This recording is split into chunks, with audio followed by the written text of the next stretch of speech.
Gusto nyo bang makilala ang inyong business, kumita, sumikat at maging patok online or TV? Get more customers and grow your business. Advertise now. From the studios of Little News Philippines, Errol Dakame of Kamao Asset.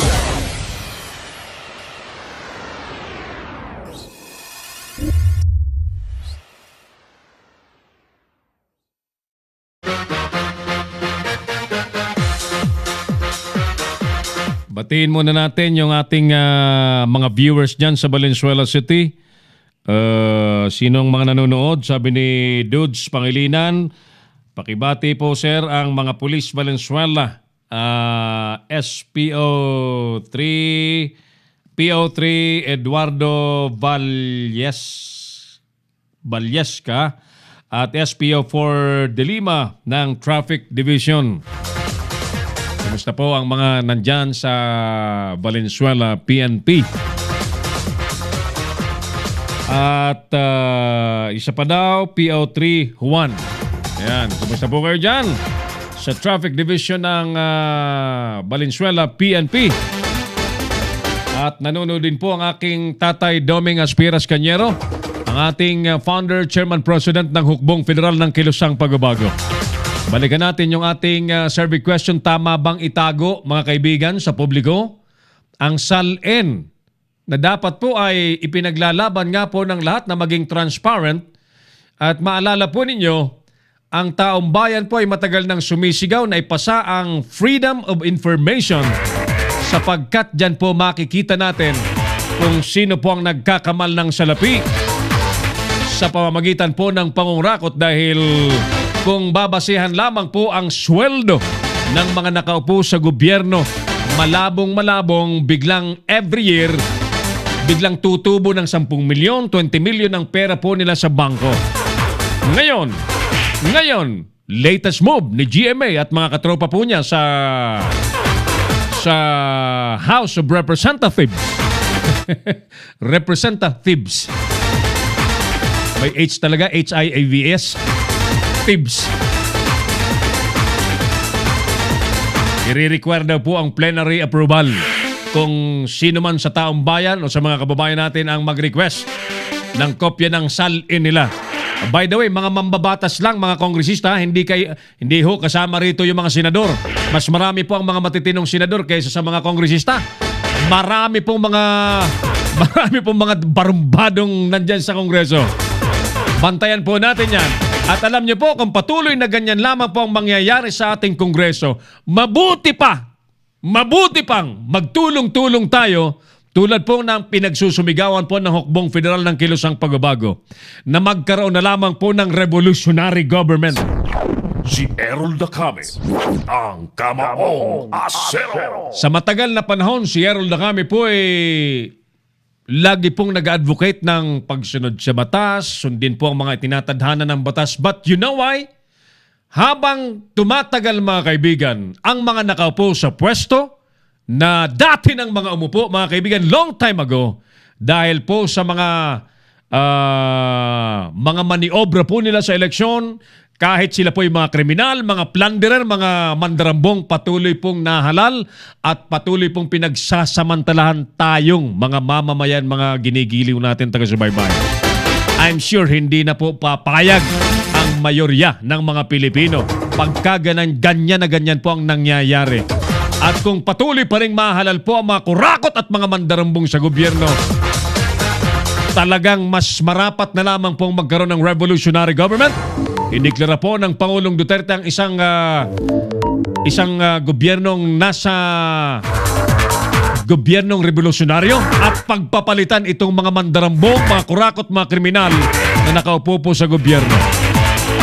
Bueno, ituloy muna natin ang mga reports ng ating mga kasama. Establishmentong ipinasara po sa paglulunsad ng Battle of Manila Bay dahil sa kawalan po o sa paglabag. Maraming paglabag, especially yung pagpapatagas po, pagpapaagos ng wastewater sa Manila Bay. Nag-comply na raw sa tinatawag pong wastewater treatment facilities. Detalye report sa atin ni partner Boyet G. Yes, partner Yet. Magandang hapon. Alin bang establishment yan? Go ahead, please. Errol, tumugon na ang mga establishmento sa Pasay City sa pagsasagawa ng wastong pagtatapon ng tubig sa pamamagitan ng pagpapatayo ng sarili nilang water at waste treatment. Matatandaan, karamihan sa mga establishmentong inisyuhan ng babala ng Laguna Lake Development Authority sa ilalim ng Department of Environment and Natural Resources na isasara kung hindi susunod sa pinaiiral na panuntunan. Ang mga establishmento sa Lungsod Pasay na binigyan ng notice of closure ang Hong Kong Sun Plaza, Tramway Bayview Buffet Restaurant, Gloria Marie Shark Fin Restaurant, Universe Entertainment, The Circle Hotel, Malati Bayview Mansion, Summit Ice Incorporated at marami pang iba.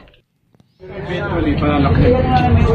malalim na yan. Nakaseparate yan yung sa dumi. Ito lang yung sa oil, tsaka yung mga pero yung sa dumi, iba like sa labas action, sa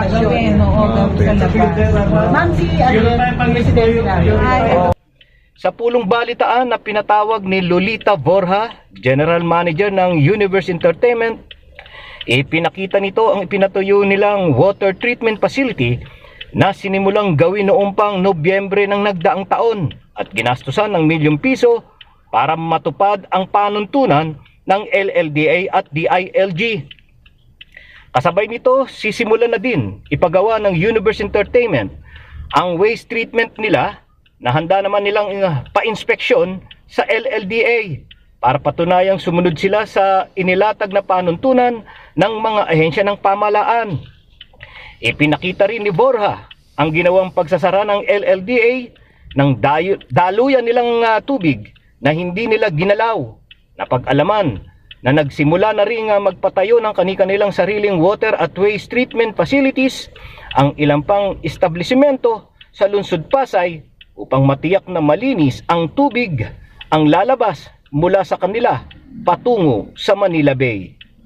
Mula sa Pasay City, nag-uulat Boyet Guillermo, Leader News, Philippines. Si Errol Dacame, ang Kamaong Asero. Thank you, paring Boyet. Yan, talagang ganun eh. Kapag ka may mga ganyang negosyo maraming patakarang dapat sundin para hindi tayo makadumi, makakontribute sa pagsalansang sa kalikasan. Water treatment facilities, wastewater treatment facilities, lalo yung malalaki, malalaking establishmento. By the way, hinihintay kong banggitin ni Boyet yung SM kasi nakita ko sa listahan pati yung mga pasilidades ng SM dyan sa reclamation area. Yung kinalalagyan po kasi ng SM na yan, yung kahabaan po ng Makapagal, sabi ng ibang kasama ko, Makapal Boulevard. Alam niyo yung Makapagal Boulevard na yan sa panahon ni Gloria? Yan ang pinakamahal na kalsada sa buong Pilipinas. Akalain nyo 6 na kilometro yata yan o 12 kilometros. Kada 1 kilometro, Clarence, 1 bilyong piso ang halaga. Putang 1 bilyong piso ang halaga. Nung Makapagal Boulevard na yan nung ipinagawa ni GMA sa panahon po niya, no? Ayan, so mabuti itong nalalaman po ninyo. Habang patuloy po natin itinatanong sa bayan, sang-ayon ba kayo o tama bang itago sa taong bayan, sa publiko ang salin ng mga kongresista? Feel free to call us. Ang ating mga telepono po ay 0927-494-2175 at 0949-736-5000. Yan, sige. Amigong Camilo Meliendas, happy watching. Maligayang panonood sa ating mabuting kaibigang Camilo Villas Meliendas. At sa ating Pastor Ram na meron pong regular na palatuntunan sa ating himpilan. Bible Cafe tuwing alas 8:30 po sila ng gabi hanggang alas 10 ng gabi yan. Gabi-gabi dito po sa Leader News Philippines. Mga spiritual wisdom ang mapupulot niyo po dyan sa panoorin po ninyo ang Bible Cafe. gabi-gabi, Lunes hanggang Biyernes dito po sa Leader ng Philippines. At pakiabangan po ninyo ang iba't iba pang mga programang ilulunsad natin. By hook or by crook, ilulunsad po natin. Walang makapipigil. Ilulunsad natin. Nang sa ganun ay makapaglingkod tayo ng mas malawak sa ating mga manonood. Si Errol Dacame, ang Kamaong Asero. Bakit parang humihina ang internet sa akin? Ano? Ang lapit-lapit ko sa router natin. Talagang kailangan ng third telco talaga. Magandang hapon, si Errol, sabi ni Pastor Ram. Yan. Si Pastor Ram po ang head pastor ng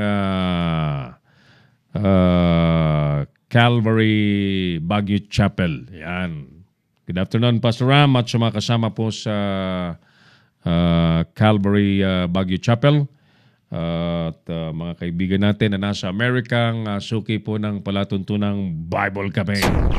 Si Errol Dacame, ang Kamaong Asero. By the way, last week, may mga nawawalang magpinsang dalawang minor de edad. Mga dalagita, no? Mga taga Santa Rosa, Laguna. Dahil po sa panawagan natin at paniniwalang dahil sa ating ayuda at lalay, ay mahahanap po yung mga nawala. Totoo nga. Pinawagan natin, biglang the following day, 2 days after, si Marvin Vincenzulit ay nagpasalamat po sa atin na nakauwi na yung kanilang pamangkin. Pinsan niya ba yun, ano? Mga pinsan, mga dalagita, mga 13 anyos na dalagita na napagalitan lamang at biglang umalis, no?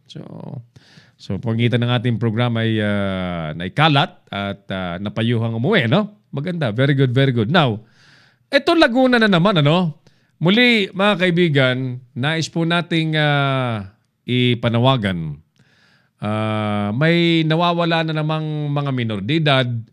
Ayan, si Pauline Pilembergo Katindig, 13 anyos ulit.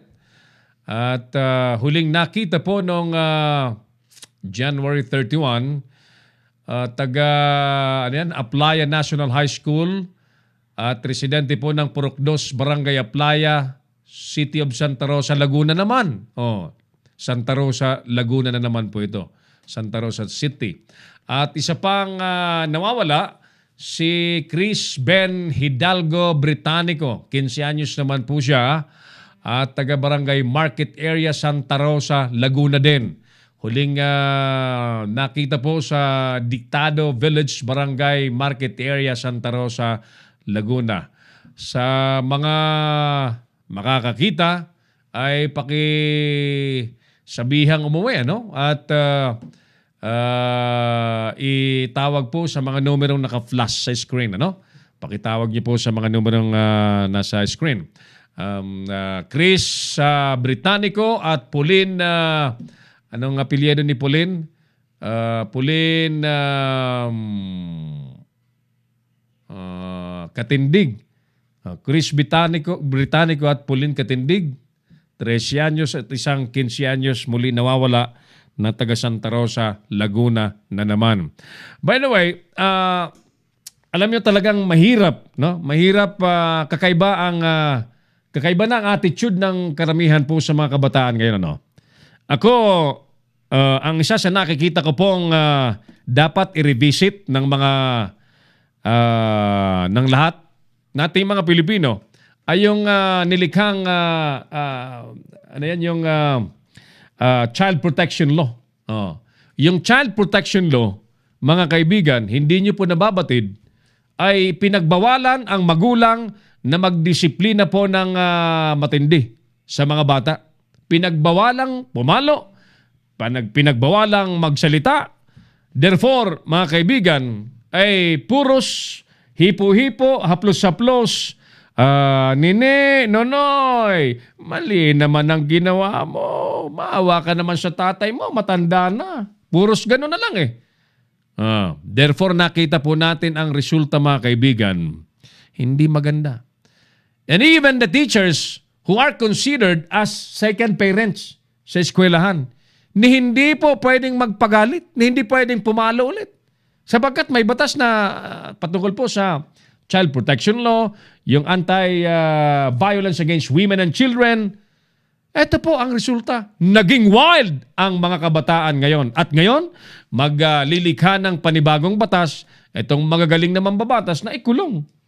O kaya parusahan ang sino mang minor de edad na makagawa ng krimen. Sana, ito ako ang suggestion ko kung talagang kayo ay may mga puso sa mga bata ngayon. Ayusin natin yung Child Protection Law at yung Violence Against Women and Children sapagkat yan po ang madalas na ginagamit para ang mga magulang ay matalian po ang mga kamay at ang mga teachers, mga matatanda na dapat ay nakapagdidisiplina sa mga kabataan ngayon dahil po sa batas na yan ay hindi na po nagagawa. Plus the fact na ang impluensya po ng media ay matindi. Matindi. Matinding disiplina mga kaibigan ay kailangan natin para maging matino ang ating mga kabataan. Tuloy tayo sa ating palatuntunan mga suki. Balikan natin ang ating survey question. Tama bang itago sa publiko ang salin ng mga kongresista? Marami atang sumasagot sa atin. Joy Miray, kumusta ka amigong Joy? Salamat sa panonood ni Joy Miray. Yan. Basahin ko lang, Clarence, yung ilan pang mga nag-react sa ating personal wall, sa ating survey question. Ang ating tanong nga is, tama bang itago? Therefore, obvious, di ba? Obvious. Samantalang ang taong bayan po ay nagsusumigaw ng transparency, itong mga magagaling naman mga mambabatas na sinisweldohan natin para paglingkuran tayo, itatago nila! Itago! Bakit itatago? Bakit? Bakit pahihirapan niyo ang taong bayan na makita supposedly ang mga public documents na ginagawang available because you are in the public office? Bakit? Takot kayo na mabuking? Takot kayo na mabulgar sa publiko na karamihan dyan ay talagang nangungulimbat ng limpak-limpak na pera galing po sa kabangyaman. So therefore, ay gagaguhin na naman dito ang mga taxpayers ng mga Pilipino. Gagaguhin dito. Sa panukalang ito, House Resolution number 4726 na obligahin daw na kailangang aprobado ng plenary. Ibig sabihin, lahat, majority, lahat ng mga mambabatas, ng mga kongresistang mga pulpul. Grabe yung panggagago ninyo sa taong bayan. Sobrang sobra na, no? Kaya kung ito'y ilulusot ninyo, sana, pagtulong-tulungan natin ito'y soplahin at kustunin sa korte at sa lahat pong venue nang maiparamdam dito sa mga mandarambong na ito na gustong itago ang mga public documents at mga nagsusulong na ito na sobra na ang kanilang mga pang-abuso sa bayan. Si Errol Dacame, ang Kamaong Asero. Alright, saglit ko sabi ni... Marami ito, saglit ha. Diosdado Vista, gamit nga ako ng anting-anting, saglit ha. Ito kasi mga kaibigang salamin ko ay reading glass lang ito eh. Yung isang progressive glass ko, hindi ko ma-allocate saglit ha. Hindi ko ma-allocate Yung progressive glass kasi, pwedeng reading glass, pwedeng makakita sa malayo. Yan. Wala akong problema sa yung malayo, walang problema. Sa malilinggit lang na font ng iPhone na napaka-arting cellphone iPhone. Pwede po siguro mas maganda na tulungan ng gobyerno, sabi ni Diosdado Vista, ang mga foundation na makatutulong sa masa para sa kumita ng minsan. Teka, wala ito sa Diosdado Vista. May sagot siya dito na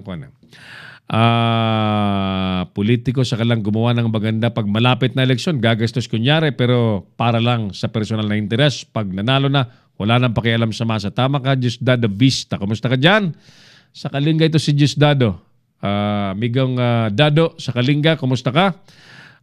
Tuloy ba yung kandidatura mo? Tawagan mo nga ako at matulungan kita dyan sa Kalinga. Partner, paring Bong David, na board of director natin sa Philippine Online Broadcasters Association. Nagre-reflect yung ilaw, nagre-reflect. Sa Philippine Online Broadcasters Association, kailangan na nating madaliin na makapag-oath-taking tayo. Kung saan man, pag-usapan natin sa group chat natin na Paring Bong para maka-invite na tayo ng mga members na kwalipikado sa ating grupo. Sabi niya, maling-mali dito, pinagbibigyan lang na makapagnakaw ang mga politiko kapag nakatago sa publiko ang kanilang SALN. Dapat maging bukas sa publiko ang lahat ng malaman po ng taong bayan. Tama ka, Paring Bong. Sabi ni Edgar Lagson, di dapat itago. Nag-comment ulit si Diosdado Vista, para naman sa dapat bang itago ang SALN ng congressman. Nako po, lalong wala nang mangyayari sa bansa kasi baka lahat ng kongresista magiging milyonaryo na di sila mamonitor kung magagawa ba ng tama o mali. Dapat nga imbestigan ngayon ang mga tatakbong congressmen kasi mamimili na naman ng boto yan, pera ng bayan yan. Pati mga mayor, governor dapat po paimbestigan after election. Sana kung pwede pati COMELEC din imbestigahan. Ayan. Kailangan may complaint para may investigasyon na dado, no? Tess Rempilio, hindi pwede. Kailangang ilantad. Thank you, Tess. Kasi dyan nagsisimulang corruption. Tama ka, Tess Rempilio. Saan ka nga, Tess? Ang lugar ka? Pearl John Iman Marcos na nasa Saudi Arabia ba ito? No. Dapat dyan i-public talaga para walang duda or para may transparency. Tama ka, Pearl John Iman Marcos. Mga wise kasi yung iba, niloloko lang nila ang taong bayan. Tama ka, Pearl. Alright. Marian Consulta, hindi pwede. Ayan. Pinsang Marian sa Laguna. Jobert Clet, a big no. They must be transparent in order to deter from corruption. Why should they hide if they are clean and honest? Tama ka, Manoy Jobert. Bakit nila itatago sa publiko? Therefore, may gusto silang itago. Therefore, may gusto silang pagtakpan. Ano ba yung nais nilang pagtakpan? Yung mga kinurakot nilang pera na nakadeclare? O di kaya, alam na alam ng publiko na sandamuka lang pera po nila, but they failed to declare it in the SALN na isang malaking krimen. Sapagkat kapag ang isang public official ay hindi po magdeklara ng tama at totoo sa SALN, ay tulad ng nangyari po kay Chief Justice Renato Corona. Di po ba? Siya po'y natanggal sa pwesto. Si Errol Dacame, ang Kamaong Asero. Magpapatuloy tayo mga suki sa palatuntunang Kamaong Asero na napapanood po ng live sa Leader News Philippines, and it will be telecasted sa Pinoy Extreme Channel mamaya pong alas 5:30 hanggang alas 6:30 po ng hapon pagkalipas po ng ilang importanteng paalala. Magbabalik si Errol Dacame sa Kamaong Asero. Bring your business over 1 million TV or online. Reach your target customers anytime, anywhere.